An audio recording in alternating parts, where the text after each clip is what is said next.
Elena Voss heard the branch snap behind her before she heard anything else, and by the time she turned around, the storm had already swallowed the path she came from. Rain fell in heavy sheets, cutting through the dark trees of Blackthorn Forest like silver needles. She had only come out to find her lost dog Milo, but now she could not even see the trail back home.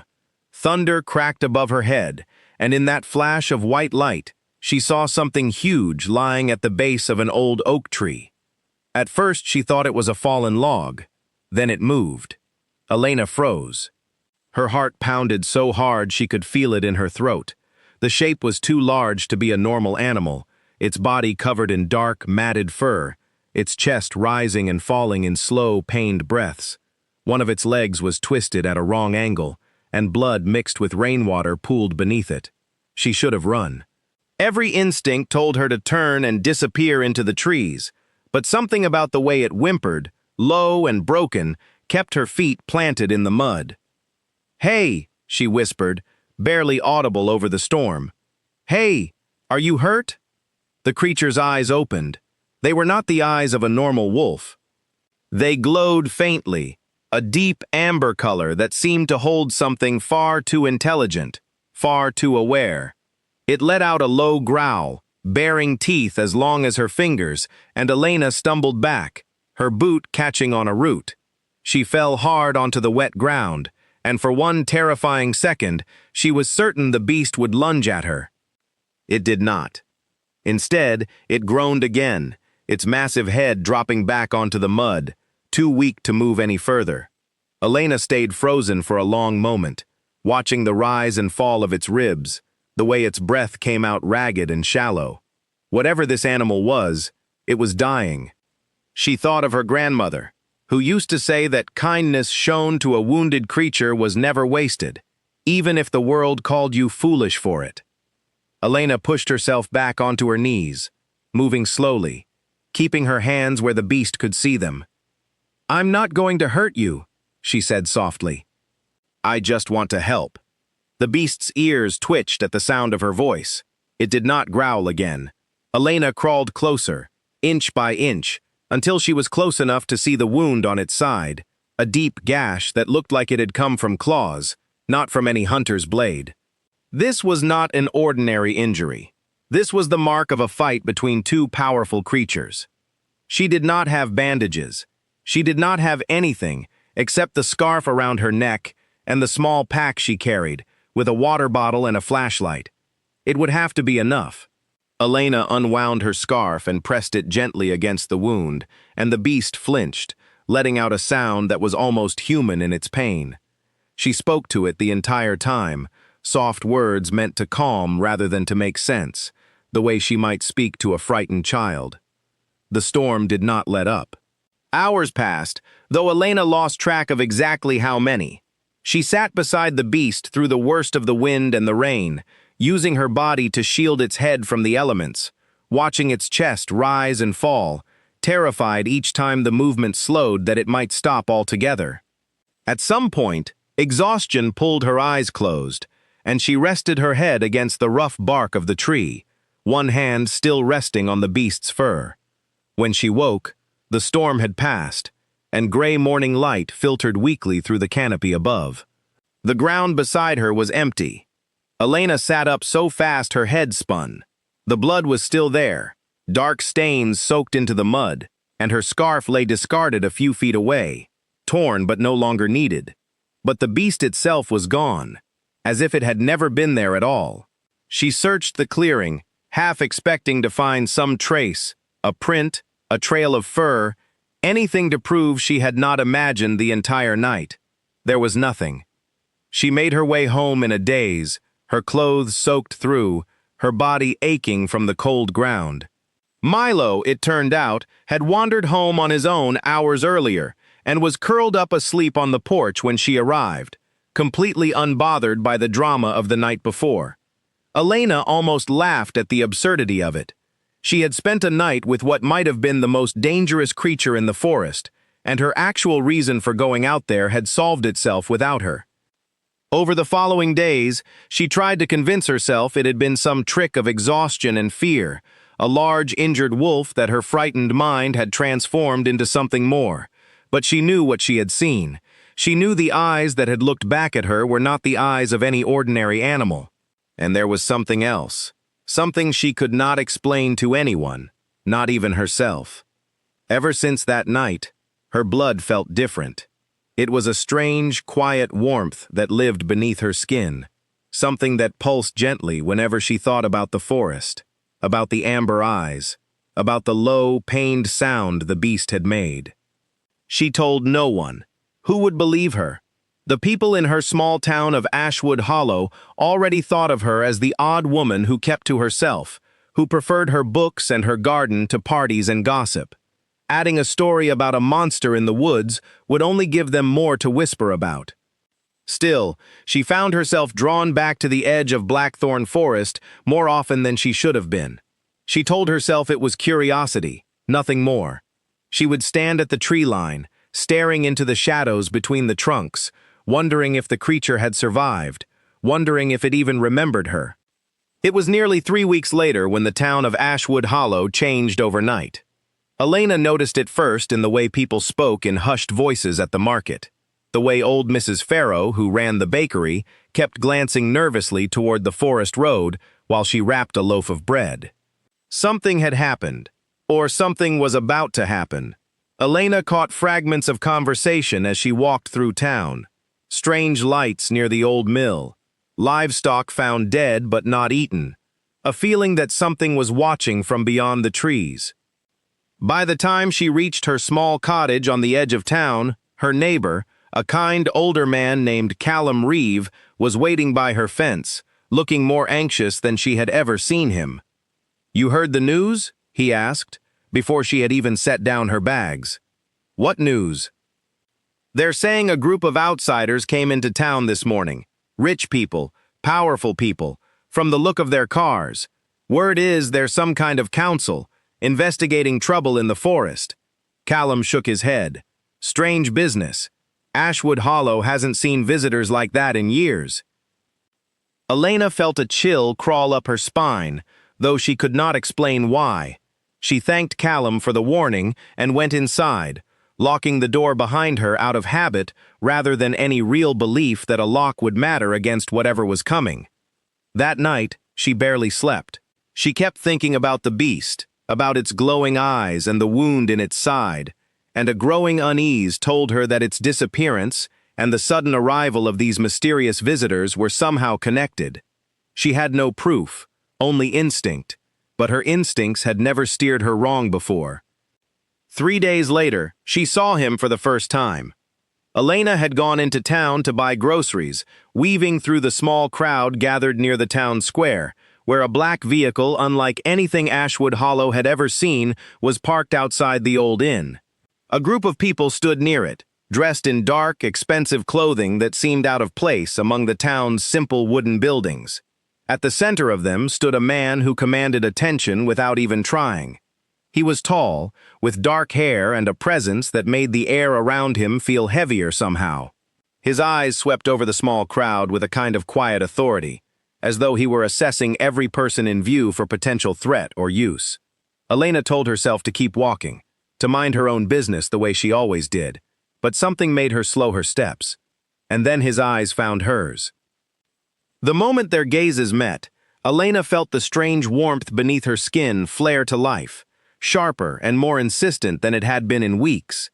The man's expression shifted, just slightly, his eyes narrowing as though he recognized something in her, though they had never met before in her life. For a heartbeat, neither of them moved. The noise of the town square faded into the background, and all Elena could hear was the pounding of her own heart. Then, he took a step toward her, and she felt her body respond with an instinct to flee, though her feet remained rooted to the ground. "Wait," he said, his voice low and commanding, carrying easily across the distance between them. "I know you." Elena shook her head slowly. "I don't think we've met." "We have."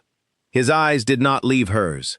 3 weeks ago, in the forest, during the storm. The grocery bag slipped slightly in her grip. There was no way this man, This stranger, dressed in tailored black clothing, with an aura of danger and control, could know about that night. Unless... "That's impossible," she whispered, though even as she said it, her mind was already connecting pieces she did not want to connect. The amber eyes, the wound on his side that matched exactly where she had pressed her scarf, the way his gaze felt the same as the beast's had, intense and knowing. "You saved my life," he said quietly, stepping closer, close enough now that she could see the faint shadow of something dangerous behind his composed exterior. "I do not forget a debt like that."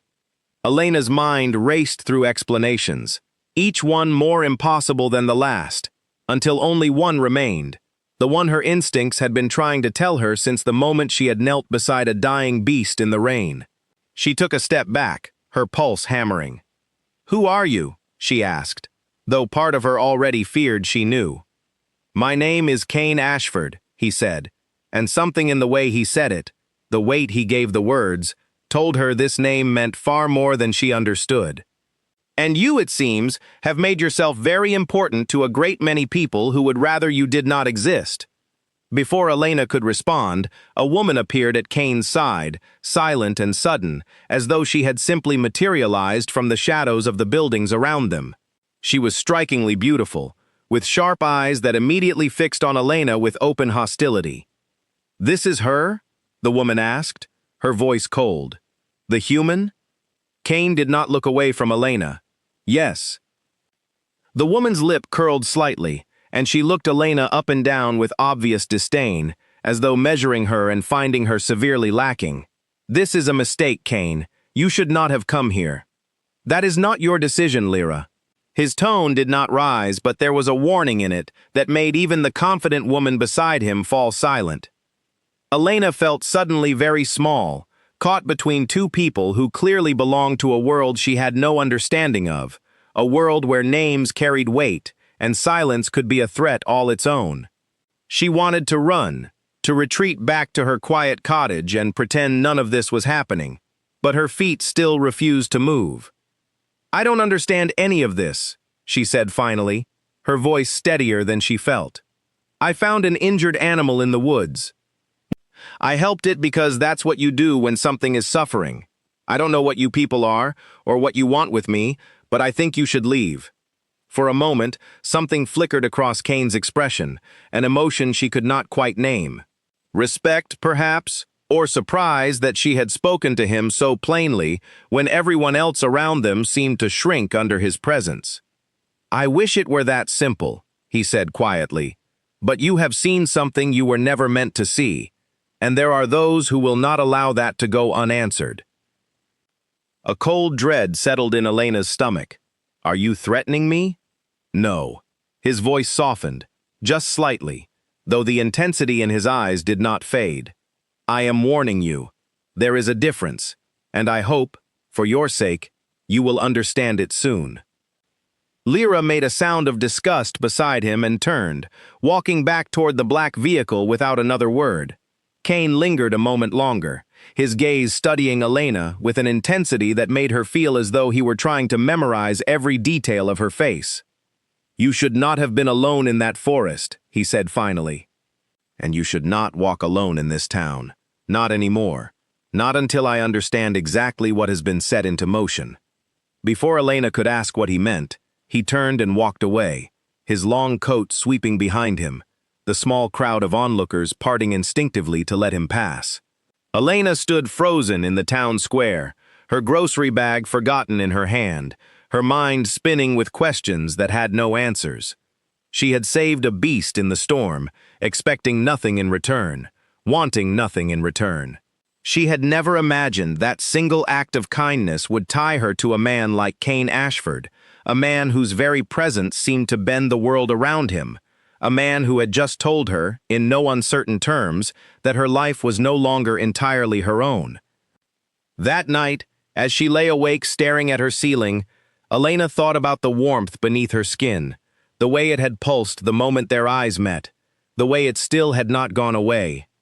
She thought about Lyra's hostile stare, about the warning in Kane's voice, about the strange certainty that whatever had begun in that storm was only the very beginning of something far larger than she could yet understand. Somewhere out past her window, beyond the quiet streets of Ashwood Hollow, the forest stood dark and silent, holding secrets she was only just beginning to uncover. And for the first time since that stormy night 3 weeks ago, Elena understood, with a certainty that chilled her to the bone, that she had not simply helped a wounded animal survive. She had stepped, without knowing it, directly into the path of a king. And kings, she was quickly learning, never let go of what belonged to them. Elena did not sleep well for the rest of that week. Every creak of her old cottage, every gust of wind against her windows, made her sit up straight, certain that something was watching from the darkness outside.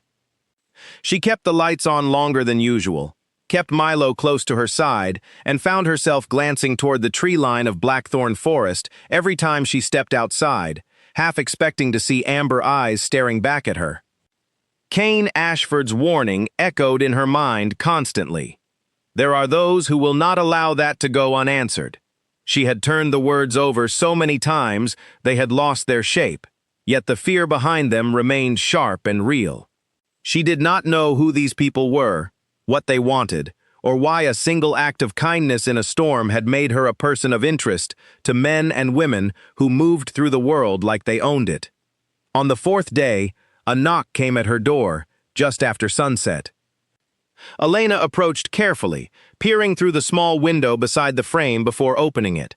Standing on her porch, looking entirely out of place against the simple wooden boards and the overgrown rose bushes lining her path, was Kane Ashford himself, dressed more plainly this time in a dark jacket, though nothing about his presence felt any less commanding. "May I come in?" he asked. "Or would you prefer we speak out here, where anyone might listen?" Elena hesitated, her hand still resting on the door. Every instinct told her this man was dangerous, that inviting him into her home was a decision she might regret.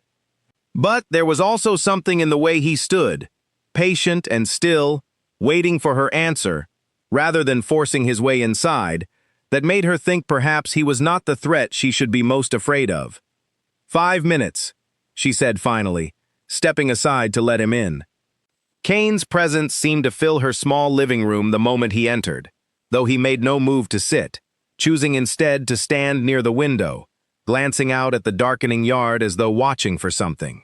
Elena crossed her arms, keeping the width of the room between them. "You said there were people who wouldn't allow what happened in the forest to go unanswered," she said. "I want to know what that means. All of it." Kane turned to face her fully. "What I am, Elena, is not something easily explained to someone who has never known this world exists. But I will try, because you deserve honesty, and because pretending otherwise will only put you in greater danger," he told her. Then, in careful and measured words, about a world that existed alongside her own, hidden beneath the surface of ordinary life. He spoke of pacts and bloodlines, of ancient laws that governed creatures who could change their shape beneath the moon, of a hierarchy that placed him, Kane Ashford, at its very top as what his people called the Alpha King. He explained, without excessive detail, that the night she found him had come after a ritual gone wrong, an attack meant to weaken him during a moment of vulnerability, one that had left him trapped between forms and unable to defend himself. "You found me at my weakest," he said quietly. "No human has ever seen me that way, and lived to speak of it. That alone marks you as something unusual in the eyes of my people. Some will see you as a threat to be removed. Others may see you as something to be used against me." Elena's mouth had gone dry. "And what do you see me as?" Something shifted in his expression, subtle but unmistakable. "I see someone who showed me kindness when she had every reason to run.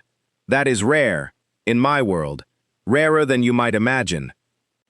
The warmth beneath her skin pulsed again, steady and insistent, and Elena found herself searching his face for some explanation, though she suspected even he did not fully understand it either. "There's something else," she admitted quietly. Since that night, I've felt something strange. A kind of warmth, right here. She pressed a hand lightly against her chest. It gets stronger whenever I think about that night, whenever I see you. Kane was quiet for a long moment, his gaze intense, searching. That is not something I expected, he said finally. Bonds like that do not form easily, and never with someone outside our world. If what you are describing is real, it complicates things considerably. Complicates how? It means you are not simply a witness who happened to help me, he said.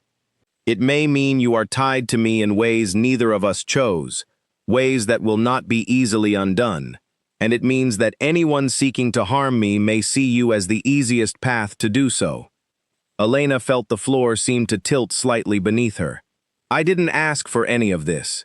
I know. His voice softened, though the weight of his words did not lessen. And I am sorry for it, but wishing a thing were not true has never once made it so. Over the following days, Elena found it impossible to return to the quiet, unremarkable life she had known before the storm. Kane's people, she quickly learned, had taken up residence in the old manor house at the edge of town, a building that had stood empty and forgotten for as long as she could remember. Word spread through Ashwood Hollow that wealthy investors had purchased the property, though Elena now understood the truth behind that story. She saw Kane again 3 days later, this time at the edge of the forest where their paths seemed to cross without either of them quite planning it. He was standing near the tree line, watching the shifting shadows of the woods with an expression she could not quite read. "You come here often," he observed, without turning to look at her. "I could say the same about you." A faint, almost imperceptible smile touched the corner of his mouth. "Perhaps we are both drawn to the place where this began." They walked together for a while, keeping a respectful distance, though Elena found herself relaxing slightly in his presence, despite everything she had learned about the danger surrounding him. He told her more about his world as they walked, about the pack he led, about the responsibilities that weighed on him every day, responsibilities that had made trust and friendship rare luxuries in his life. "Lyra does not trust me," Elena said eventually. She made that very clear. "Lyra is protective," Kane replied. "She has served my family for many years, and she does not take kindly to anything she perceives as a threat to my position or my safety. She will come around, given time, or she will not. Either way, you need not fear her while you remain under my protection." "Your protection," Elena repeated slowly. "I didn't ask for that either." "No," Kane agreed. "But it is yours nonetheless, whether you asked for it or not." Elena wanted to argue, wanted to insist that she could take care of herself, that she had survived perfectly well in her quiet corner of the world long before Kane Ashford and his people had arrived to complicate everything. But some deeper instinct told her that his protection was not offered lightly, and that refusing it outright might prove more dangerous than accepting it. It was nearly a week later when the first sign of real trouble appeared. Elena was walking home from the market, her arms full of groceries, when she noticed a man leaning against the fence near her cottage, watching her approach with an expression that made the hair on her arms stand up. He was tall, with pale eyes and a cold, calculating stare that reminded her uncomfortably of a predator sizing up its next meal. "You must be the human everyone is talking about," he said, his voice smooth and unsettling. "I have to admit, I expected someone more impressive." Elena kept her grip steady on her grocery bags, refusing to let her fear show. "Can I help you with something?" "Perhaps." He pushed off the fence, taking a slow step toward her. "I am curious what it is about you that has our great king so distracted. He has never shown this kind of interest in anyone before, human or otherwise. I don't know what you're talking about." "No," the man said, a cold smile spreading across his face. "I suppose you wouldn't. But you should know, little human, that not everyone in this world welcomes change. Some of us prefer things exactly as they were before you wandered into that forest." Before Elena could respond, a low growl sounded from somewhere behind her, and she turned to see a large gray wolf emerging silently from the trees, its eyes fixed on the stranger with unmistakable warning. The man's smile faltered slightly, and he raised his hands in a gesture of mock surrender. "Relax," he said, addressing the wolf directly. "I was simply introducing myself. No harm intended." The wolf did not relax. It moved closer, positioning itself protectively between Elena and the stranger, and something in its stance told her this was no ordinary animal either. The man's eyes flicked toward it, calculating, before he stepped back, giving a small mocking bow. "Until next time," he said, and then turned and walked away, disappearing around the corner of the street as though he had never been there at all. Elena's hands were shaking as she looked down at the wolf still standing beside her. Its fur was a deep gray, its build powerful, and when it looked up at her, its eyes held the same unsettling intelligence she remembered from that stormy night. But these were not amber. These eyes were a pale, striking blue. "You're not Cain," she whispered. The wolf huffed softly, almost as though it understood her words, before turning and trotting back toward the tree line, glancing over its shoulder once, as if to make sure she made it safely inside. That night, Elena barely touched her dinner, her mind replaying the stranger's words over and over. Not everyone in this world welcomes change. The threat had been thinly veiled, but a threat nonetheless, and she understood now, with a certainty that settled cold and heavy in her chest, that Cain's warning had not been an exaggeration. She was no longer simply a bystander who had stumbled into a secret world by accident. She had become something else entirely, something that mattered enough to men like the stranger at her fence, something worth watching, worth threatening, worth eliminating if the situation called for it.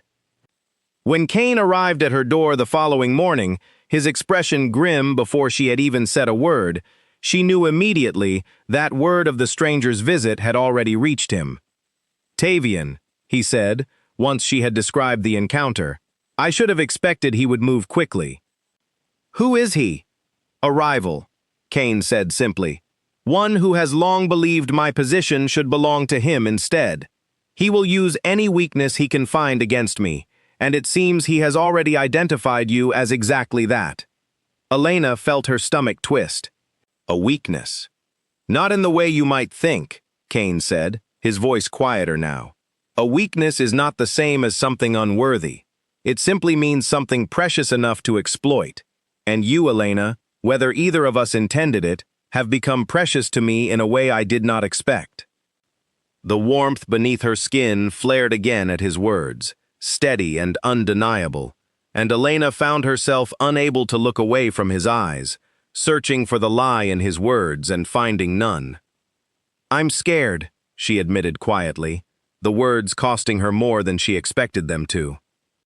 "I know," Cain said, "and I will not insult you by telling you that you shouldn't be, but I promise you this, whatever comes, I will not let Tavian, or anyone else, take you from the world you have known. Not without a fight they will long remember." Outside her window, the forest stood dark and quiet, but Elena no longer saw it as simply a place of storms and shelter. It had become the beginning of a war she had never asked to be part of, a war that was only just beginning to reveal its true shape, and one she now understood she could not simply walk away from. She was, whether she liked it or not, the Alpha King's target, and soon she would have to decide whether that made her a victim of this new world, or something far stronger than she had ever believed herself capable of becoming. By the following week, Elena could no longer pretend her life belonged to her alone. Every trip into town brought new stares, new whispers, that stopped the moment she came within earshot. She noticed unfamiliar faces watching her from across the street, some curious, some openly hostile, and she understood that word of her connection to Cain Ashford had spread far beyond the small circle who had witnessed their first meeting in the square. Nora, a young woman who worked at the flower shop and had always greeted Elena warmly, pulled her aside one afternoon with a worried expression. "You should be careful," Nora whispered, glancing around before continuing. "There are people asking questions about you." Not town people. The others. The ones from the manor. Some of them do not seem friendly. What kind of questions? Where you go? Who you spend time with? Whether you have any family who might come looking for you if something happened. Nora's voice dropped even lower. I don't like it, Elena. I don't like any of it.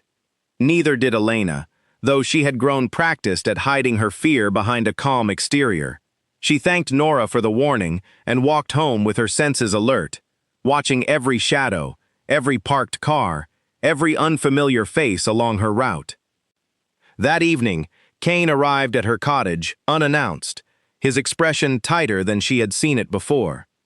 There has been movement within Tavian's circle, he said without preamble. He is gathering support, quietly, among those who believe my leadership has grown weak since the ritual attack. He intends to use you as proof of that weakness. How am I proof of anything? Because a king who allows a human to matter to him, who permits her to walk freely through a town full of enemies, appears distracted, vulnerable. Tavian will use that perception to convince others that I am no longer fit to lead. Kane's jaw tightened. And there are some who will believe him. Elena sank into her chair, the weight of the situation pressing down on her more heavily each day. So what happens now?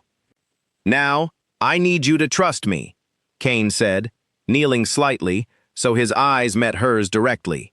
I am moving you to the manor, where I can keep you properly protected. I know this is not what you want. I know it will feel like losing what little control you have left, but the alternative is far more dangerous. She wanted to refuse, wanted to insist on her independence, on the quiet life she had built for herself in Ashwood Hollow. But the memory of Tavian's cold smile at her fence and Nora's frightened whisper told her that stubbornness here would serve no one, least of all herself. Fine, she said finally, but I want answers, real ones, not half explanations meant to keep me calm. You will have them, Kane promised. All of them. The Ashford Manor, when Elena finally saw it properly, was nothing like the abandoned building rumors in town had described. Beneath the surface of peeling paint and overgrown gardens that faced the road, the interior had been transformed into something far grander, filled with quiet activity, watchful guards, and an undercurrent of tension that seemed to hum through every hallway. Lyra met her at the entrance, arms crossed, expression carefully neutral, though Elena could sense the disapproval simmering beneath it. The king insists you stay in the east wing, Lyra said stiffly, close to his own quarters. For security, I will show you the way.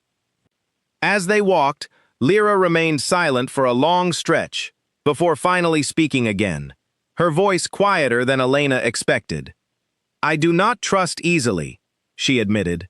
Especially not humans who appear suddenly and become tangled in matters far larger than themselves.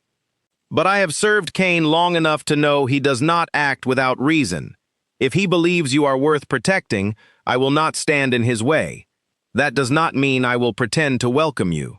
I'm not asking you to, Elena replied honestly. I didn't ask for any of this either. Something in Lyra's expression softened, just slightly, though her guarded posture did not fully relax. No, I suppose you did not. Elena's new quarters were simple but comfortable, a stark contrast to the tension that filled the rest of the manor. That first night, she lay awake listening to unfamiliar sounds, distant voices speaking in hushed tones, the occasional howl carried faintly on the wind from somewhere beyond the manor walls. She thought of her small cottage, of Milo curled up on the porch, of the quiet, predictable life she had left behind without ever truly choosing to.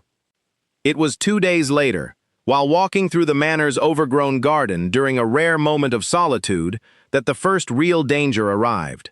Elena had wandered farther than she intended, drawn by the beauty of an old stone fountain hidden behind a wall of climbing roses. She did not hear the footsteps behind her until it was almost too late, until a hand closed roughly around her arm and spun her around to face a woman she did not recognize, her eyes sharp and unfriendly, clearly one of Tavian's people who had somehow slipped past the manor's defenses. You should never have come here, the woman hissed. This ends now, before you cause any more damage to something that isn't yours to touch. Elena's pulse spiked with fear, but training instincts she did not know she possessed took over, and she twisted hard against the woman's grip, breaking free just as a sharp bark of warning echoed from across the garden. Within seconds, two of the manor's guards arrived, restraining the intruder before she could act further, though the encounter left Elena's hands trembling and her breath coming in short, panicked gasps. Cain arrived moments later, his expression darker than Elena had ever seen it, fury barely restrained beneath his controlled exterior. "Are you hurt?" he asked immediately, his hands hovering near her shoulders as though afraid to touch her and cause further harm. "I'm okay," Elena managed, though her voice shook. "She just grabbed me, that's all." Cain's jaw tightened as he turned toward the restrained intruder, his voice dropping to something cold and commanding that Elena had not heard from him before. "You will tell me who sent you, or you will regret your silence far more than you regret your capture." The woman said nothing, her defiant glare the only answer she offered. But the message was clear enough without words. Tavian's reach extended even into the supposed safety of the manor itself, and Elena's presence had become a battlefield she had never asked to stand upon. Later that evening, once the intruder had been dealt with and questioned by Cain's most trusted advisors, he found Elena sitting alone in the manor's quiet library, staring blankly at the fireplace. "I am sorry," he said quietly, sitting across from her. "I promised you protection, and today I nearly failed to provide it." "You didn't fail," Elena said, though her voice remained unsteady. "I'm still here. That has to count for something." Cain studied her for a long moment, something unreadable passing behind his eyes. "You are stronger than most people in your position would be. I have watched fear break far more experienced individuals than a simple human woman thrown suddenly into a war she never chose." "I don't feel strong," Elena admitted. "I feel like I'm drowning." "Perhaps," Cain said gently, "but you are drowning without giving up the fight to breathe." "That, Elena, is exactly what strength looks like." She looked up at him then, searching his face for the calculating king the rest of the manor seemed to fear, and finding instead something far more complicated, something that looked almost like genuine care beneath the weight of his crown and his responsibilities. "I need to know everything," she said finally, "about the bond, about what Tavian wants, about why my blood feels like it's on fire every time you're near me. I can't keep fighting blind." Cain nodded slowly, the decision settling behind his eyes like a door finally opening. "Then let us begin at the beginning. There is much you deserve to understand, and very little time left to explain it before the storm Tavian is building finally breaks over both our heads." Outside the library windows, the manor grounds had fallen into darkness, the distant howls growing louder as the night deepened, a reminder that the world Elena had stepped into did not pause for her fear, nor wait patiently for her understanding. It simply moved forward, dragging her along with it, whether she was ready or not. Cain led Elena to a private study deep within the manor, a room lined with old books and strange artifacts that seemed to belong to a history she had never learned in school. He poured 2 cups of tea, though neither of them touched their drink, and settled into the chair across from her with the careful posture of a man about to reveal something he had guarded for a very long time. "Long ago," he began, "before my family ever ruled this territory, an agreement was struck between the first Alpha and the spirits of the forest itself. In exchange for protection over this land, the Alpha's bloodline was granted a connection to a source of power older than any pack, any kingdom, any human settlement built nearby. That power lives within every leader who inherits the throne, and it must be renewed, generation after generation, through a ritual performed beneath a particular alignment of the moon." "The ritual that went wrong," Elena guessed. "Yes. Tavian and his allies staged an ambush during my renewal, hoping to sever my connection to that power permanently, leaving me weak enough to be removed from the throne without a true challenge. They very nearly succeeded. I was gravely injured, trapped between forms, unable to complete the ritual or heal myself. If you had not found me that night, I do not believe I would have survived until morning. Elena's throat tightened at the thought. So I saved your life. I understand that part. But why does that connect me to you?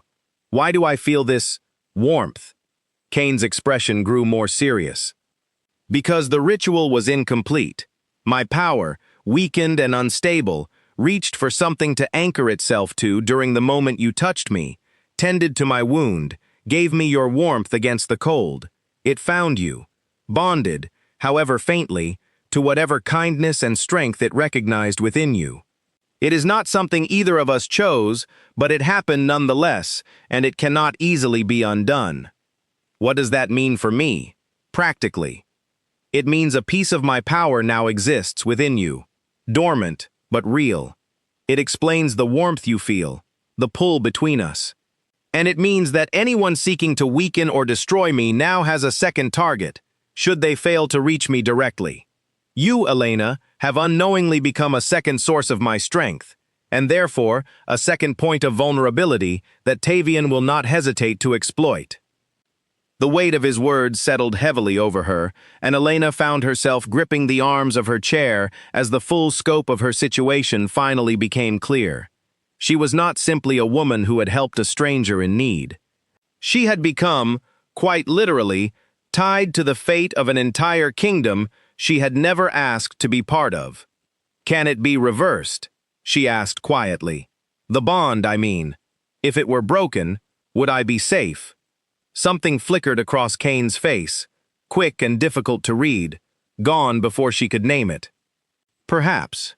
There are those among my advisors who believe a separation ritual could sever the connection, though it has never been attempted with a human before, and the risks to both parties remain unknown. It is not a decision to be made lightly, nor quickly. Elena studied him carefully. Do you want it reversed? The question hung in the air between them, and for a long moment, Kane did not answer, his gaze distant, as though weighing considerations far beyond her understanding. When he finally spoke, his voice was quieter than before. I do not know what I want anymore, he admitted. Before that storm, my life was measured only in duty, in strategy, in the constant maneuvering required to hold a throne surrounded by those who covet it. I had long since stopped expecting anything beyond that. But something changed the night you knelt beside me in the mud and refused to leave me to die alone. I have not been able to explain it fully, even to myself. Elena's heart pounded at his words, the warmth beneath her skin flaring brighter than it ever had before, and she found herself unable to look away from the raw honesty in his expression, so different from the composed, commanding king she had first encountered in the town square. I'm scared of what all this means, she confessed. Not just the danger, the bond, you, all of it feels too big for someone like me. I understand, Kane said gently, but I would rather you face it with full knowledge than remain in ignorance, vulnerable to whatever lies Tavian might use to turn you against me, or to convince you that surrendering yourself to him might somehow keep you safe. It would not. He does not want to protect you, Elena. He wants to use you and then discard you once you have served your purpose in his plans. A knock interrupted them before Elena could respond, and Lyra entered without waiting for permission, her expression tight with urgency. Forgive the interruption, she said quickly, but we have confirmed the identity of the intruder from the garden. She has finally spoken. Kane rose immediately, his posture shifting back into the composed authority Elena recognized from their first meeting. And? She was sent by Tavian, as expected. But there is more. He is not acting alone within our own ranks. Someone close to us has been feeding him information about the manor's defenses, about Elena's movements, even about matters discussed only within your innermost circle. Lyra's eyes flicked briefly toward Elena, before returning to Kane. We have a traitor among us. The room fell silent, the weight of Lyra's words settling heavily over all three of them. Elena watched Kane's expression harden into something colder, more dangerous, the mask of the Alpha King fully returning as the reality of betrayal sank in. "Do we know who?" he asked, his voice low and controlled, though Elena could sense the fury simmering just beneath the surface. "Not yet," Lyra admitted. "But we are close. Whoever it is has been careful, but not careful enough. Give me a few more days, and I will have a name." Kane nodded once, sharp and decisive. "Find them, quietly. I do not want Tavian alerted that we suspect a leak within our ranks until we are certain of who we are dealing with." Lyra departed as quickly as she had arrived, leaving Kane and Elena alone once more, in the heavy silence that followed. Elena's mind raced through everyone she had met since arriving at the manor, searching for any hint of dishonesty she might have missed, any small detail that suddenly seemed suspicious in hindsight. "Who would betray you?" she asked quietly. "Someone that close to you, working against you this whole time." "I do not know," Kane admitted, and for the first time since she had met him, Elena heard genuine uncertainty in his voice, a crack in the armor of a king who was clearly unused to feeling powerless. "But I intend to find out, before Tavian's plans progress any further, and before more harm comes to anyone within these walls." He turned to look at her then, his expression softening slightly despite the tension still evident in his shoulders. "I know I have asked much of you already, more than any stranger should reasonably be expected to endure, but I need you to trust me a little longer. I promise you, Elena, I will not let this betrayal, or Tavian's ambitions, cost you your life." Elena wanted to believe him completely, wanted to let his promise settle the fear coiling tightly in her chest. But the truth remained undeniable, hovering in the air between them like a shadow neither could fully escape. Somewhere within the very walls meant to keep her safe, an enemy already moved freely, watching, waiting, feeding information to a man who wanted nothing less than to see the Alpha King's reign, and everything connected to it, brought down entirely, including, quite possibly, her. In the days that followed, Elena noticed the manor's atmosphere shift into something tighter, more watchful. Guards who had once stood at ease now scanned every hallway with sharpened attention, and conversations that used to flow freely now dropped into careful whispers whenever she passed. The knowledge of a traitor within their ranks had settled over the entire household like a fog no one could quite see through, and Elena found herself trusting even the friendliest faces a little less than before. Kane insisted she begin training, both for her physical safety and to give her some measure of control over a situation that had stripped away nearly all of it.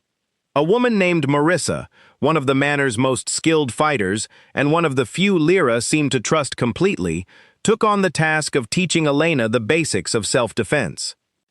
"You will never fight like one of us," Marissa said bluntly during their first session in the manor's training yard. "Your body was not built for it, and there is no shame in that truth. But you can learn to protect yourself long enough to escape, or to buy time until help arrives. That is enough."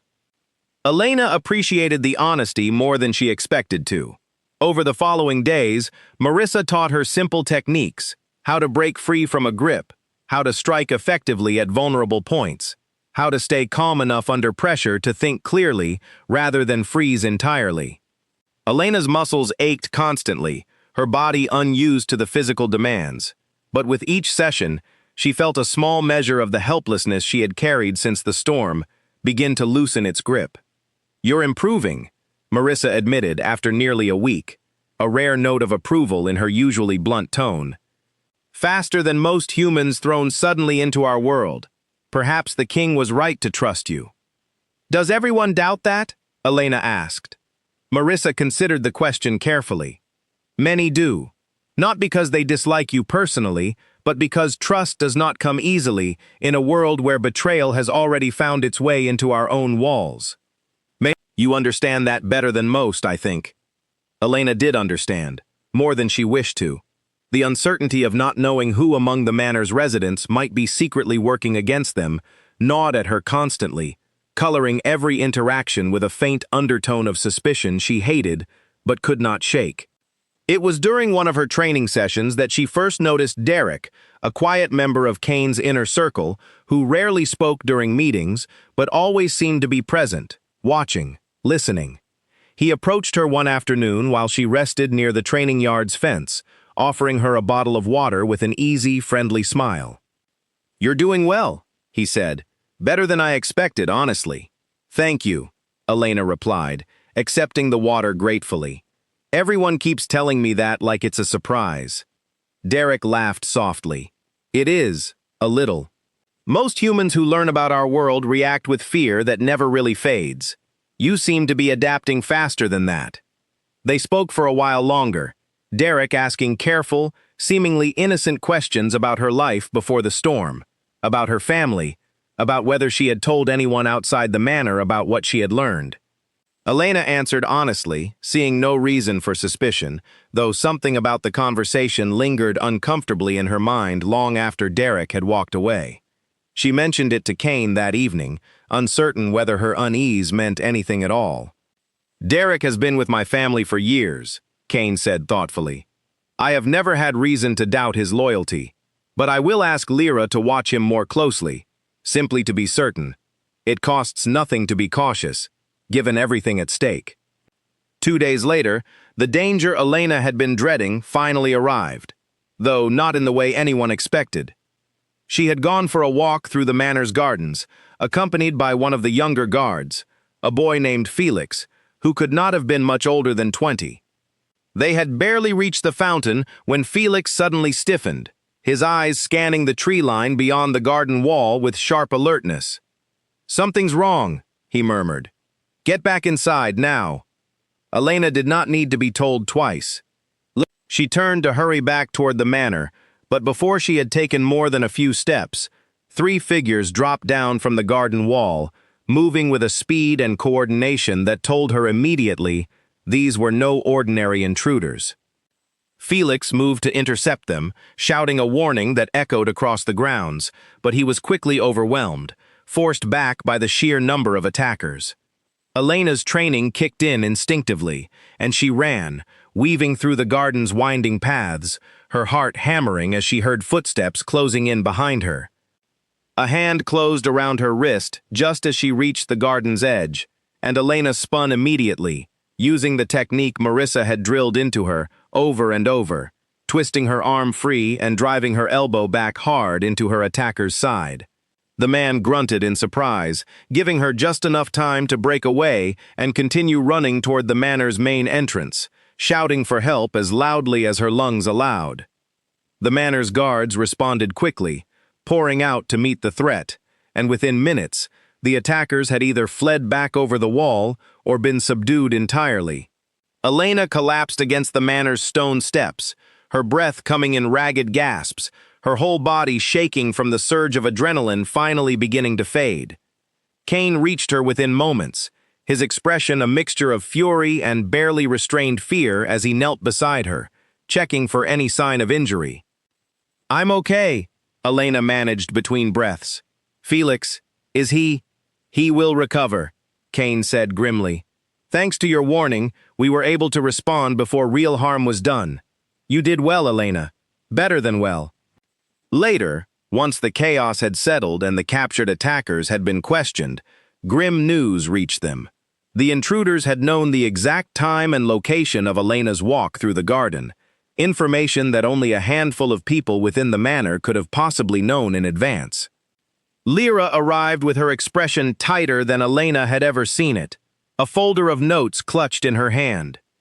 "I have narrowed the list considerably," she said, her voice low and controlled despite the anger simmering beneath it.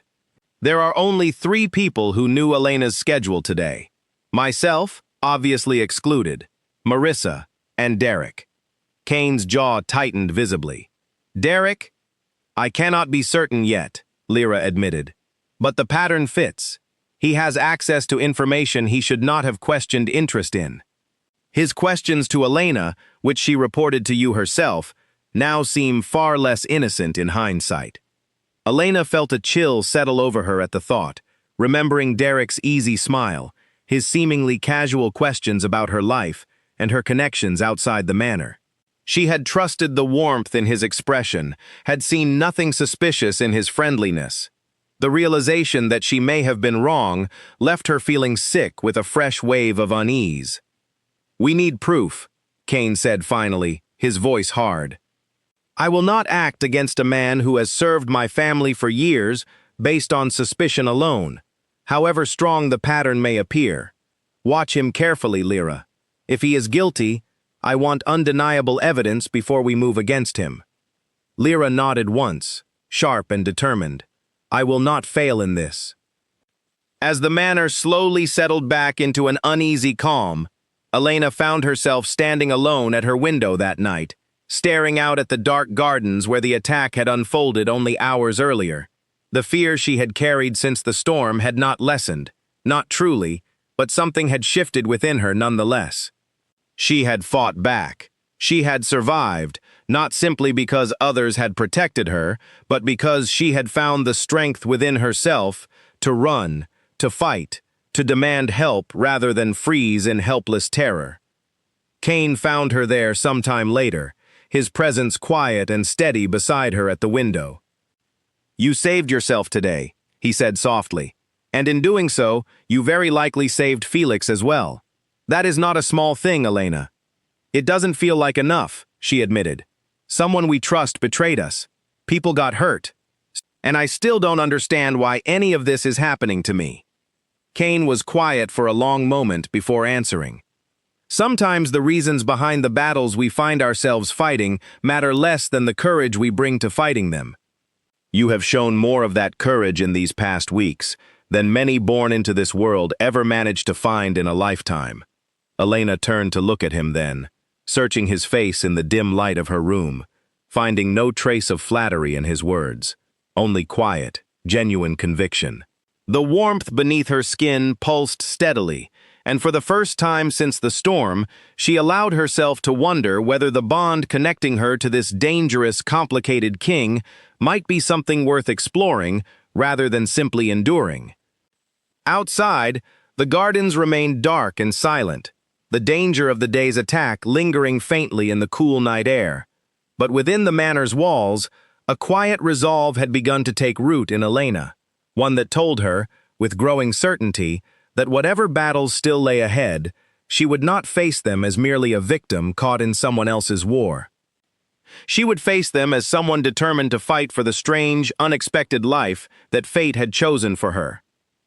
Lyra's investigation into Derek moved carefully over the following days, quiet enough that no one outside a small, trusted circle knew suspicion had fallen upon him. Elena continued her training with Marissa each morning, though she found it difficult to concentrate fully, her mind constantly circling back to the unsettling possibility that a man who had smiled so easily beside the training yard fence might be responsible for the attack that nearly cost Felix his life. It was Marissa, unexpectedly, who first noticed something concrete. "He has been meeting someone outside the manor grounds," she reported to Kane and Lyra during a private meeting Elena had been permitted to attend, given how directly the matter concerned her own safety. "Twice this week, late at night, near the old mill road. I followed him myself the second time, at a distance." "Did you see who he met?" Kane asked. Marissa's expression darkened. "Tavian himself. There is no longer any doubt." The room fell into heavy silence.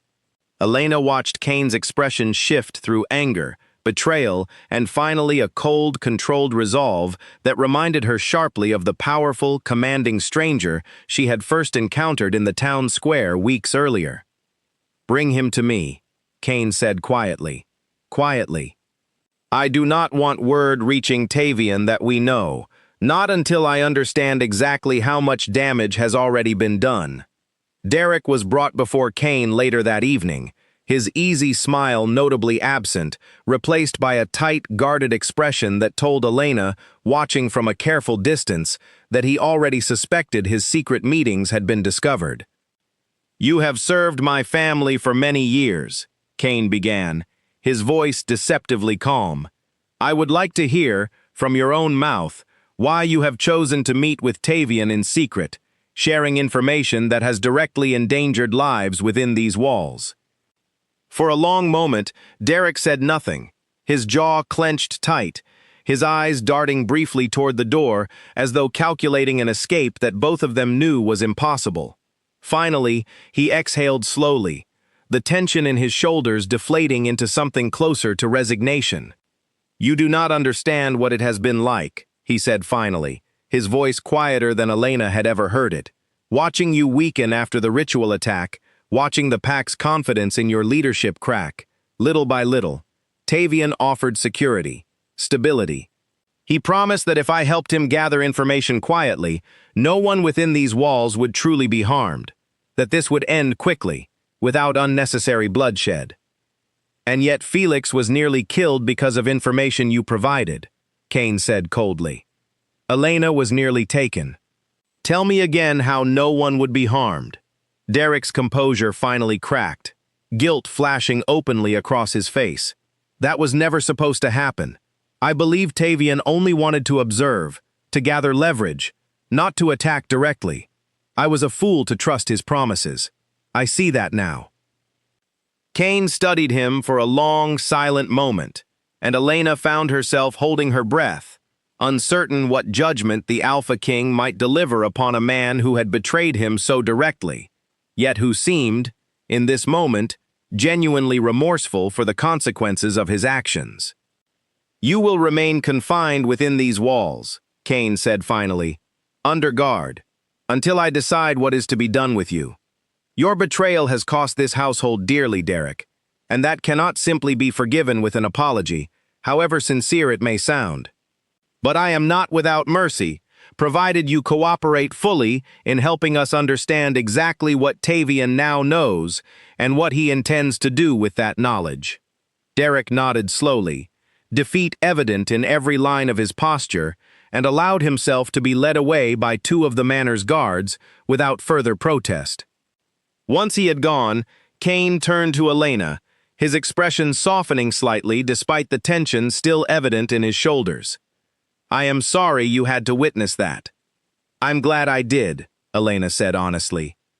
"I needed to understand how this world works, even the painful parts." Lyra, who had remained largely silent throughout the confrontation, finally spoke, her voice carrying a note of grudging respect Elena had not heard from her before. "You handled that with more composure than many would have managed, watching someone they trusted confess to such betrayal." Elena offered a small, tired smile.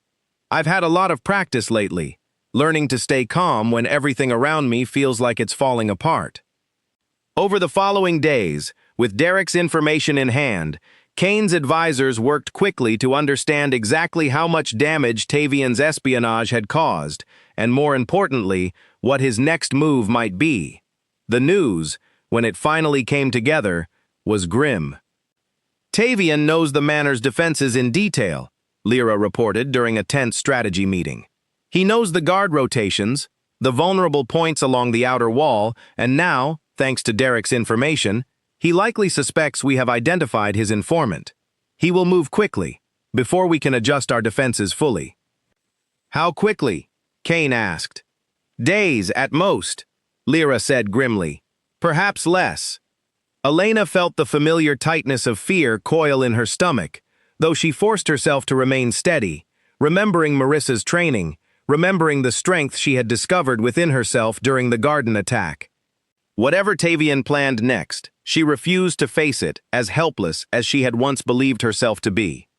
"What can I do?" she asked, surprising even herself with the steadiness in her voice. Kane looked at her carefully, something like pride flickering briefly behind his eyes, despite the gravity of the situation. "For now, remain close to the manor and trust the guards assigned to your protection. But Elena, I want you to understand something important. Whatever bond exists between us, whatever power my people believe now lives dormant within you, may become relevant before this conflict reaches its conclusion. I do not yet know how, but I suspect Tavian believes it holds more significance than even I currently understand." "What do you mean?" "I mean that his interest in you extends beyond simple leverage against me," Kane said slowly. "My advisors believe he may be seeking to claim that power for himself, through you, rather than simply removing you as a threat.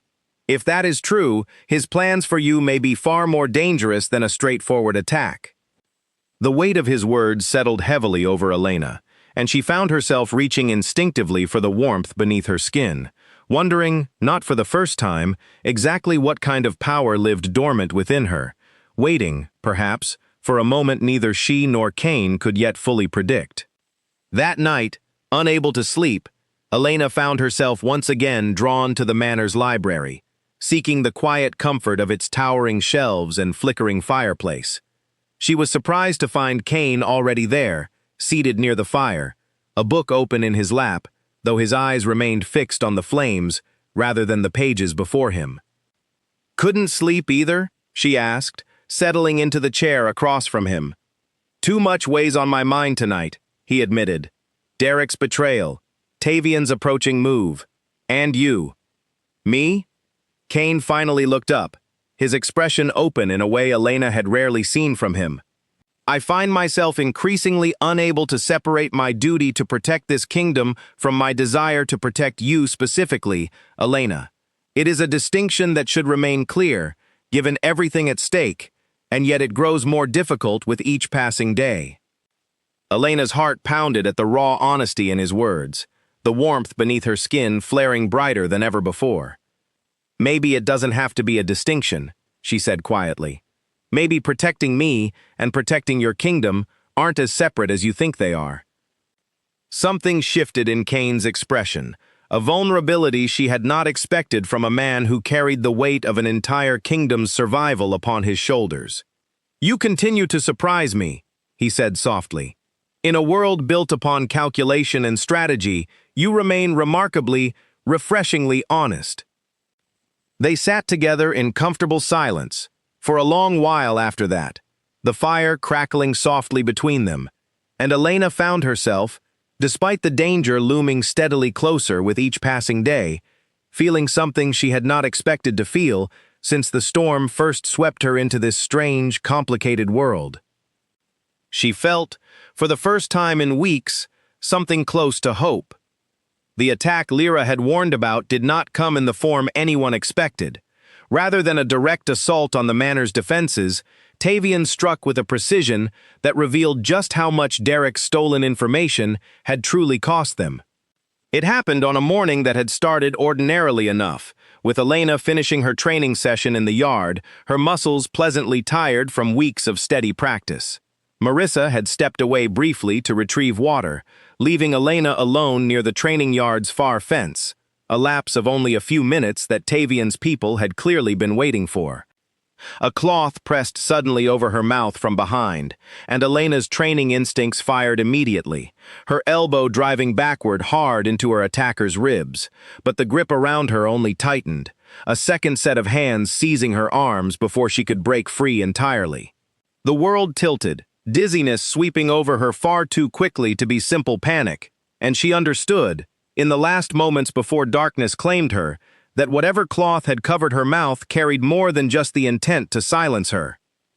When Elena woke, her head throbbed painfully, and the unfamiliar surroundings around her, dim stone walls and the distant sound of dripping water, told her immediately that she was no longer anywhere near the safety of Cain's manor. Finally awake, a cold, familiar voice said from somewhere nearby, "I was beginning to think we had used too much." Tavian stepped into her limited field of vision, his expression carrying none of the false politeness he had shown during their first encounter outside her cottage. Elena tested the restraints binding her wrists, finding them secure, and forced herself to remain calm, remembering everything Marissa had taught her about staying steady under pressure. "You won't get away with this," she said, proud of how little her voice shook despite the fear coursing through her. Tavian laughed softly, the sound carrying no real humor. "Get away with what, exactly? Removing a weakness that has made our king dangerously distracted. I am doing my people a favor, whether they understand that yet or not.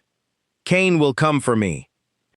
"I am counting on it," Tavian said, his smile widening into something far more unsettling.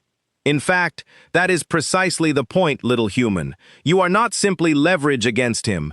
You are the key to something far greater, something I intend to claim for myself, with or without your cooperation. Elena's mind raced back to Kane's warning in the library, his suspicion that Tavian sought the dormant power within her rather than simply eliminating her as a threat. The confirmation of that fear settled cold and heavy in her stomach. "What do you mean, claim it?"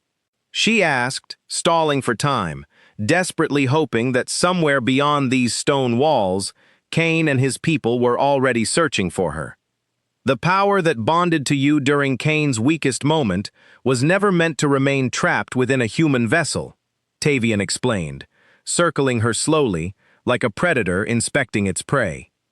"With the right ritual, performed at precisely the correct alignment, that power can be extracted and transferred to a new host, myself for instance. Once that transfer is complete, Kane's remaining strength will be severely diminished, weak enough that reclaiming the throne, that should rightfully be mine, becomes a simple matter." Elena's blood ran cold at the casual way he described a plan that would apparently require something extracted directly from her body, though she refused to let her fear show fully on her face. "And what happens to me once you've taken whatever you think is inside me?" Tavian's expression did not soften. "That, I am afraid, depends entirely on how much resistance you offer during the process. Cooperation would be far less unpleasant for you than the alternative." Before Elena could respond, the sound of raised voices echoed from somewhere beyond the chamber, followed by the unmistakable clash of a confrontation breaking out. Tavian's expression tightened with irritation, and he turned toward the door just as it burst open, revealing Kane standing in the entrance, his expression carrying a fury more terrifying than anything Elena had witnessed from him before. "Tavian," Kane said, his voice dangerously quiet. "Release her. Now." "Ah," Tavian said, recovering his composure with practiced ease. "Right on schedule. I had wondered how long it would take you to track us down." "You have made a grave mistake," Kane said, stepping fully into the room, several of his own people visible behind him in the corridor beyond. "Taking her from my own manor, beneath my very protection, that is not an offense I intend to forgive." Tavian's smile did not waver, though Elena noticed a flicker of calculation behind his eyes, a man assessing his rapidly narrowing options. "Perhaps you should be more concerned with what I intend to do with her, rather than dwelling on offenses already committed." "You will not touch her," Kane said, his voice carrying an authority that seemed to fill the entire chamber. "Whatever ritual you believe will strip her of the bond she carries, I promise you, the attempt will cost you far more than you are prepared to pay." The confrontation that followed happened quickly, a blur of movement and shouted commands that Elena struggled to fully follow from her restrained position against the wall. Kane's people moved efficiently, overwhelming Tavian's smaller group of guards, while Tavian himself backed toward Elena, clearly intending to use her as a final bargaining piece should his position become entirely untenable. "Stay back," Tavian warned, producing a small blade and holding it dangerously close to Elena's restrained arm. "Or I will ensure that whatever power lives within her becomes useless to either of us." Kane froze immediately, his hands raised slightly in a gesture of forced calm, though the fury in his eyes remained undiminished. "Think carefully about what you are doing, Tavian. Harming her will not save you. It will only ensure my full wrath follows you for whatever remains of your life." "Perhaps," Tavian said, though his confidence had clearly begun to crack under the weight of his failing plan. "But it may buy me enough time to escape and try again another day." Elena, watching the standoff unfold, understood with sudden clarity that she could not simply remain a passive hostage in this confrontation. Remembering everything Marissa had taught her, she waited for the precise moment when Tavian's attention shifted fully toward Kane and drove her restrained hands upward hard into his wrist, knocking the blade from his grip before he could fully react. The distraction was enough. Kane closed the remaining distance in an instant, and within moments, Tavian found himself restrained and disarmed, his plans for that day thoroughly unraveled. Elena's restraints were cut quickly, and she found herself pulled immediately into Kane's arms, his relief evident in the way he held her, checking every inch of her for injury with barely restrained urgency. "I am so sorry," he murmured against her hair. "I should never have allowed this to happen." "You came for me," Elena said, her voice muffled against his chest. Exhaustion and relief finally catching up with the adrenaline that had carried her through the ordeal. That's what matters. Around them, Tavian struggled uselessly against the guards restraining him, his earlier confidence replaced entirely by furious frustration. "This is not over," he shouted as he was led away. "You cannot protect her forever, Kane. Sooner or later, that power will find its way to someone worthy of wielding it fully." Kane ignored his rival's threats entirely, his focus remaining fully on Elena as they made their way out of the chamber and back toward the waiting vehicles that would carry them safely home. The journey back to the manor passed largely in silence, Elena resting against Kane's side, exhaustion finally overtaking the fear that had sustained her through the ordeal. It was only once they had returned safely within the manor's walls, once Elena had been checked thoroughly by the household's healer and pronounced physically unharmed, that Kane finally allowed himself a moment of visible relief, some of the tension leaving his shoulders for the first time since her disappearance had been discovered hours earlier. "I thought I might lose you," he admitted quietly, sitting beside her bed as she finally allowed herself to rest. "I have faced many battles in my life, Elena, but nothing has frightened me the way today did." "I'm okay," she said softly, reaching for his hand without fully considering the gesture until their fingers had already intertwined. "We're both okay."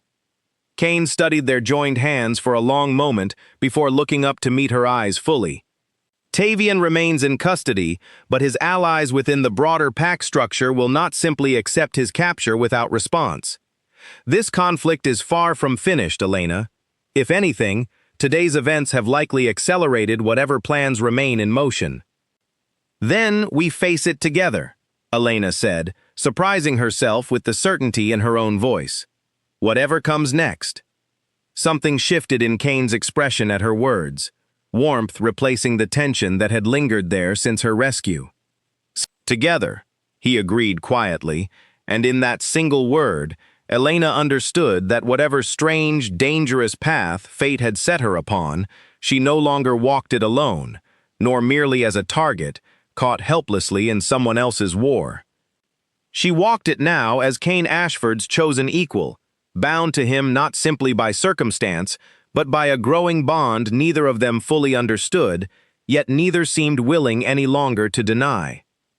With Tavian secured within the manor's most heavily guarded chamber, the following days brought a strange, uneasy quiet to the household. Elena recovered steadily from the ordeal of her capture, though sleep remained difficult, her mind replaying the cold calculation in Tavian's voice whenever she closed her eyes. Kane rarely left her side during those first days, and though neither of them spoke openly about the shift that had occurred between them, the warmth beneath Elena's skin now pulsed with a steadiness that felt less like a mysterious bond and more like something closer to comfort. Lyra approached Elena on the third morning, finding her seated near the garden fountain, watching the water ripple in the early sunlight. "I owe you an apology," Lyra said without preamble, settling onto the bench beside her. "I judged you harshly when you first arrived, believing you nothing more than a complication the king could not afford. I see now that I was wrong." Elena studied her carefully. "What changed your mind?" "Watching you fight for your own survival, rather than waiting passively to be saved," Lyra said honestly. "And watching Kane's fear when you were taken. I have served this family for many years, Elena. I have never seen him afraid before. Not truly. Not until you." The admission settled something unspoken between them, and for the first time since her arrival at the manor, Elena felt as though she had earned, rather than simply been granted, a measure of genuine respect from Kane's fiercely protective advisor. "Thank you," Elena said quietly. "That means more than you probably realize." Their fragile peace, however, did not last long. That same afternoon, urgent news reached the manor that shattered whatever calm had begun to settle over the household. Tavian, despite the heavy guard placed around his confinement, had somehow managed to escape, aided, it seemed, by allies who had infiltrated even the manor's most secure areas. "How is this possible?" Kane demanded, fury evident in every line of his posture as Lyra delivered the news personally. "We do not yet know," Lyra admitted grimly. "But the pattern suggests he did not act alone. There may be more than one traitor within our walls, Kane. Derek's betrayal may not have been an isolated incident." The revelation sent a fresh wave of tension through the manor, guards doubling their vigilance, every unfamiliar face suddenly regarded with renewed suspicion. Elena found herself once again unable to fully trust the safety of the walls meant to protect her. Though this time, rather than succumbing entirely to fear, she found herself channeling that unease into determination. "What happens now?" she asked during a tense strategy meeting held later that evening. "Now, Tavian will move quickly before we can recover from the shock of his escape," Kane said grimly. "He has already shown he is willing to take drastic measures to claim the power he believes lives within you, Elena. I suspect he will attempt something far bolder than a simple capture this time." "Bolder how?" Kane exchanged a heavy glance with Lyra before answering. "There are rumors that Tavian has been gathering support among certain factions who believe direct confrontation, rather than subtle manipulation, offers the surest path to claiming the throne. If those rumors prove true, he may attempt an open challenge, a direct assault on both the manor and my authority as Alpha King." The weight of his words settled heavily over the room. An open assault meant more than simple espionage or a single desperate kidnapping attempt. It meant war, fought openly, with consequences that could ripple far beyond the walls of the manor itself. Over the following days, the manor transformed steadily from a household into something closer to a fortress preparing for siege. Guards trained constantly in the yard. Strategists pored over maps and defensive plans late into the night, and Elena found herself drawn increasingly into these preparations, no longer content to remain a passive figure whose safety alone justified the growing conflict around her. "I want to help," she told Kane one evening, finding him alone in his study, surrounded by maps detailing the manor's defenses. "Not just trained to defend myself. I want to actually contribute to whatever comes next." Kane looked up at her, surprise evident in his expression. "Elena, this is not a battle you were ever meant to fight directly." "Neither was any of this," she replied firmly. "But it's happening anyway, and I refuse to simply hide in a locked room while everyone around me risks their lives, partly because of decisions that involve me directly. If there's something useful I can do, I want to know what it is." For a long moment, Kane studied her, something like admiration flickering behind the exhaustion evident in his eyes. "There may be something," he said finally, slowly. "The bond between us, the dormant power my people believe lives within you, has never been fully tested. If Tavian truly believes that power holds the key to overturning my rule, it stands to reason that power itself may hold significance in ending this conflict, one way or another." "What do you mean?" Kane hesitated before continuing. "There is an old ritual, one my advisors have only recently rediscovered within our oldest records, that could allow the bond between us to be strengthened deliberately, rather than remaining dormant and uncertain. If completed successfully, it would solidify the connection between your strength and mine, potentially closing whatever vulnerability Tavian currently believes he can exploit. And if it fails, the risks are not fully understood," Kane admitted honestly. "It has not been attempted with a human in centuries, if ever successfully at all. I would not ask this of you lightly, Elena, nor would I blame you for refusing outright." Elena considered his words carefully, weighing the uncertainty and danger against everything she had already survived since that stormy night in the forest. She thought of Felix, nearly killed defending her. She thought of Derek's betrayal, born from fear and manipulation. She thought of Lyra's grudging respect, earned through weeks of proving herself capable of more than simple victimhood. "If it helps end this," she said finally, "if it protects the people who have already risked so much for me, then I want to try." Kane's expression shifted into something complicated, gratitude mixed with a lingering worry he could not fully hide. "Are you certain?" "No," Elena admitted honestly, "but I've learned something these past weeks, Kane. Certainty isn't something you always have before doing the right thing. Sometimes you just have to trust yourself enough to try anyway." Something in his expression softened at her words, and he reached for her hand, holding it gently between both of his own. "Then we will prepare carefully, and we will face whatever comes together. I promise you that much. Elena, whatever else remains uncertain." Outside the study's windows, the manor's defenses continued their steady preparations against the storm they all knew was coming, a storm that would test not only the strength of Kane's leadership, but the true nature of the bond that had grown, slowly and unexpectedly, between a reluctant Alpha King and the quiet, determined woman who had once simply refused to leave a wounded stranger alone in the rain.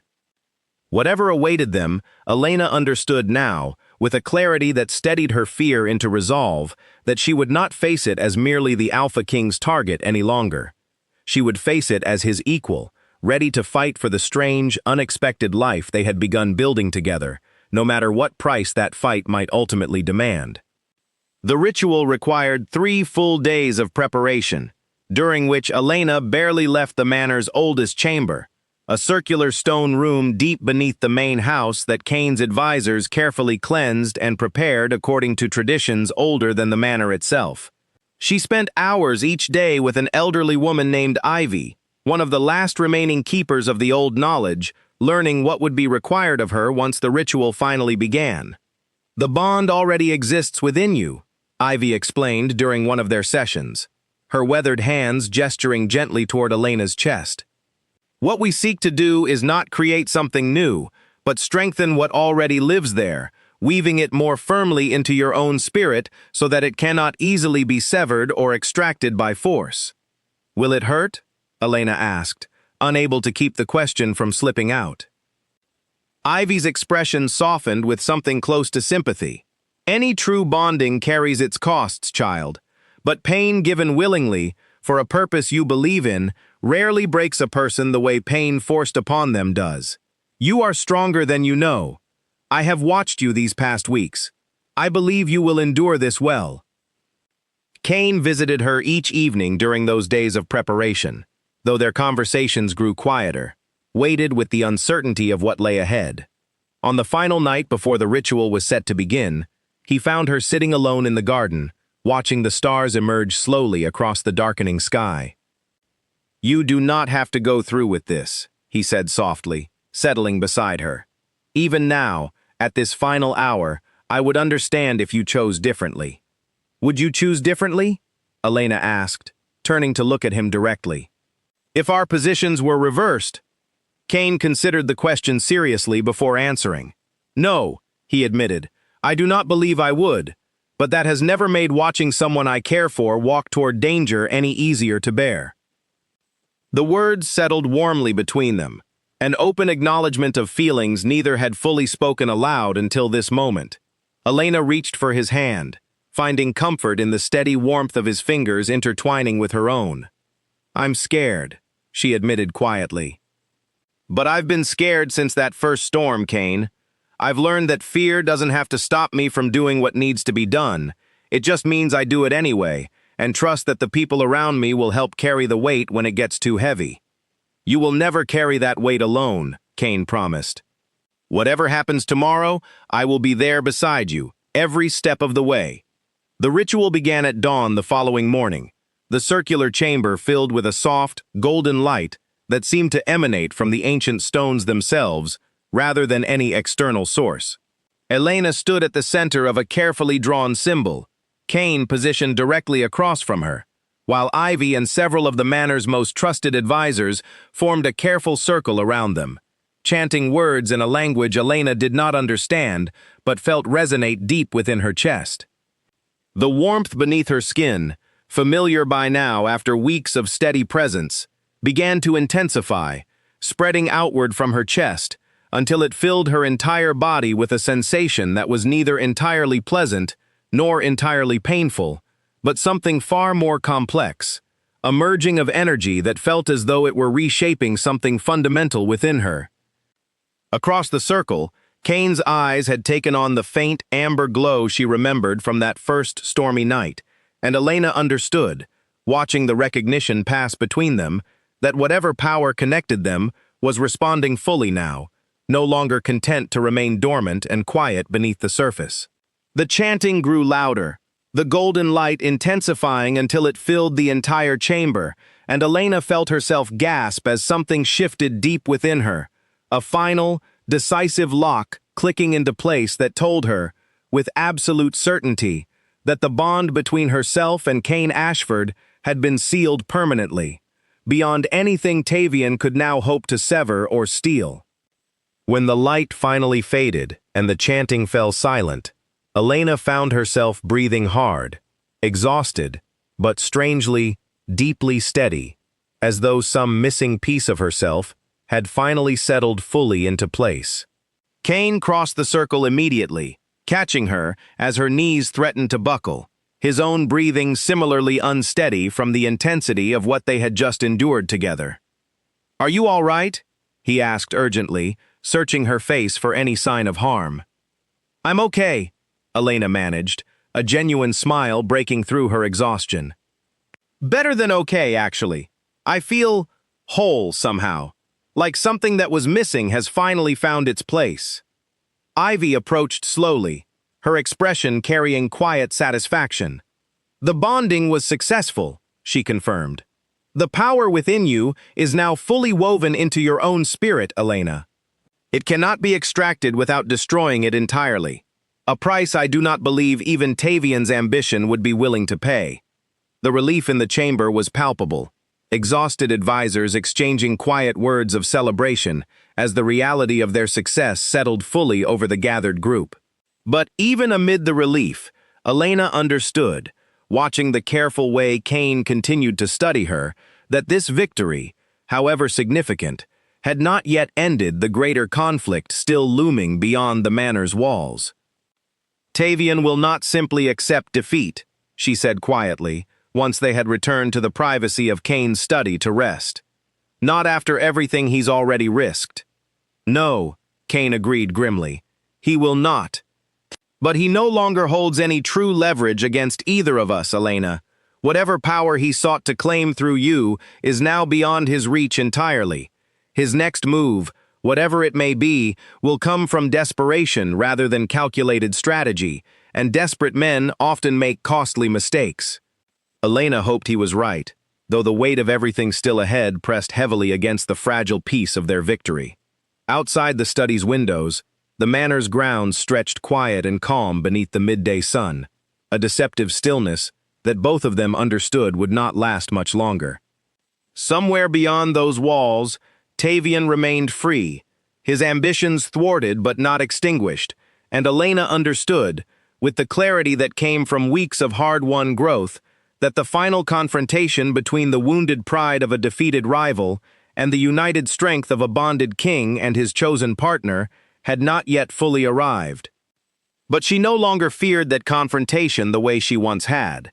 Whatever came next, she would face it not as a frightened human caught helplessly in a war beyond her understanding, but as Kane Ashford's true equal, bound to him now by a strength that even his most determined enemy could no longer hope to break. The night she had endured with the beast in the storm had changed the course of her life forever, and now, standing steady beside the king that storm had revealed to her, Elena finally understood that every difficult step since that night had been leading her, inevitably, toward exactly this moment of quiet, hard-earned strength. Tavian's final move came exactly 1 week later, and true to Kane's prediction, it arrived not through careful strategy, but through the desperate, reckless force of a man who understood his opportunities were rapidly running out. Word reached the manor at midday that Tavian had gathered a sizable group of loyal followers at the old mill on the outskirts of town, openly declaring his challenge to Kane's leadership before witnesses from several neighboring territories, a public declaration that could not be ignored or quietly dismissed. "He wants a formal challenge," Lyra explained grimly, once the messenger's report had been fully relayed. witnessed by outside pacts, so that whatever outcome follows carries full legitimacy within our laws. He is betting that a public confrontation will force your hand in a way private maneuvering never could. Then I will not disappoint him, Kane said, his voice steady despite the gravity of what lay ahead. A challenge witnessed openly ends this properly, once and for all, rather than allowing him to continue undermining my rule through shadows and stolen information. Elena felt fear tighten sharply in her chest at the thought of what a formal challenge might actually entail, though she said nothing to discourage Kane's decision, understanding that this confrontation had become unavoidable long before either of them had fully realized it. "I'm coming with you," she said instead, her voice firm. Kane turned to her immediately, concern evident in his expression. "Elena, this will not be safe. A formal challenge between rivals for the throne can grow chaotic, unpredictable. I cannot guarantee your safety in the middle of that." "I'm not asking you to guarantee it," Elena replied steadily. "I'm telling you that after everything we've endured together, I refuse to wait here helplessly while you face him alone. Whatever happens, I want to be there." Something in her tone left no room for further argument, and after a long moment, Kane nodded slowly, understanding perhaps that her presence, dangerous as it might be, mattered more to both of them than the safety of distance ever could. They arrived at the old mill just as the sun began its slow descent toward the horizon, the open field beside the crumbling structure, already filled with observers from several territories, their presence lending the confrontation an air of solemn formality that made Elena's stomach twist with nerves. Tavian stood waiting at the field's center, his expression carrying a confidence Elena suspected was carefully constructed to mask the desperation lurking just beneath its surface. "You came," Tavian called out as Kane approached, Elena remaining close beside him despite the anxious glances several onlookers cast in her direction. "And you brought your little human charm along to witness your defeat, I see." "Careful, Tavian," Kane replied evenly. "Overconfidence has already cost you more than you seem willing to admit." The formal challenge, once declared before the assembled witnesses, unfolded according to old traditions Elena did not fully understand, though she watched with her heart pounding steadily as Kane and Tavian faced each other across the open field, the weight of leadership and ambition hanging heavily in the charged evening air. The confrontation that followed tested both strength and strategy, each man pushing the other through a demanding exchange that left both visibly exhausted as the contest wore on. Elena watched, every muscle tense, as the balance shifted back and forth between them, Tavian's desperation lending him a reckless intensity, while Kane's steady discipline and the strengthened bond now woven fully into his spirit gave him an endurance that gradually began to outlast his rival's initial fury. As the contest neared its climax, Tavian, sensing his advantage slipping away entirely, turned toward Elena with a final, desperate gambit, lunging toward her in an attempt to seize the leverage he had failed to claim through more careful means. But Elena, remembering every lesson Marissa had drilled into her over the past weeks, sidestepped the attempt with steady precision, using his own momentum against him just long enough for Kane to close the distance and end the confrontation decisively, restoring order to the field with a final, controlled resolution that left no doubt among the assembled witnesses as to whose claim upon the throne remained rightful and secure. Tavian, defeated and stripped of the support that had once rallied behind him, was led away under guard, his ambitions finally, fully extinguished before the eyes of every territory that had gathered to witness his downfall. The relief that swept through the assembled crowd was palpable, tension breaking into quiet murmurs of respect directed toward Kane, whose leadership had now been proven decisively before witnesses who would carry word of his strength back to their own territories. Kane turned to Elena immediately once the formalities had concluded, his exhaustion evident but his relief far greater, pulling her gently into his arms despite the many eyes still watching from across the field.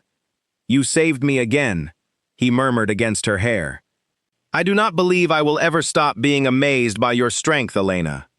We saved each other," she corrected softly, leaning into his embrace with a relief so profound it left her slightly unsteady on her feet. That's how this has worked from the very beginning.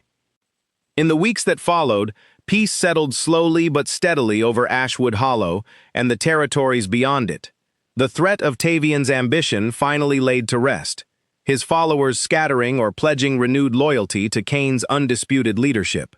Elena found herself, for the first time since that stormy night in the forest, able to breathe fully without the constant weight of fear pressing against her chest.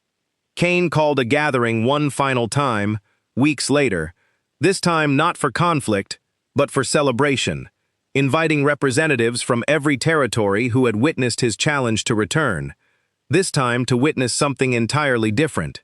Standing before the same field where his rule had been decisively confirmed, Kane took Elena's hand before the assembled crowd, his expression carrying none of the guarded caution she remembered from their very first meeting in the town square. Many of you have watched this woman endure hardship, danger, and uncertainty since the very night fate first bound her to my survival, he announced, his voice carrying clearly across the quiet field. She was called, by those seeking to use her as leverage, the Alpha King's target. I stand before you today to correct that understanding, once and for all. He turned to Elena then, his expression softening into something warm and unguarded, meant only for her despite the many witnesses gathered around them. Elena Voss is no longer merely a target, nor simply a bond forged through unexpected circumstance, he continued. She is my chosen partner, my equal in every sense that matters, and I ask that all of you recognize her place beside me, not as a vulnerability to be exploited, but as a strength this kingdom is fortunate to now call its own.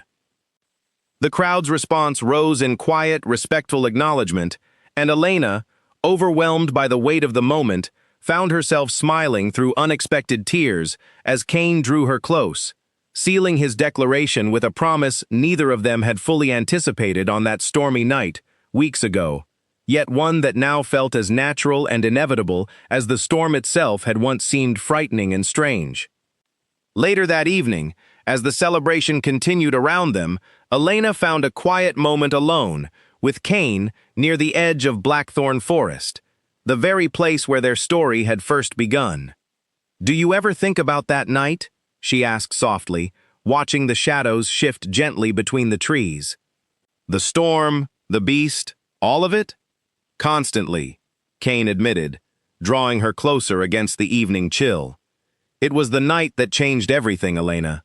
The night a frightened, injured king was shown a kindness he never expected to receive, from a woman brave enough to kneel beside a monster rather than run." "You were never a monster," Elena said gently. "Just someone in pain who needed help." Kane smiled, something warm and genuine that Elena had come to treasure deeply over these past difficult weeks. "And you, Elena Voss, were exactly the kind of strength this kingdom and this king needed all along."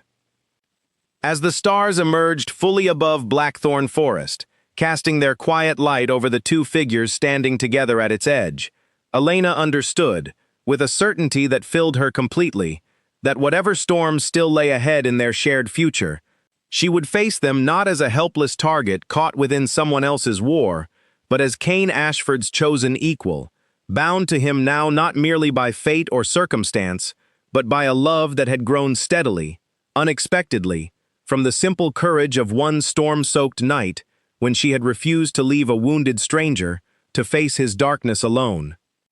The night she endured with the beast had ended long ago, but the life it had given her, standing now beside the king that storm had revealed, was only just beginning.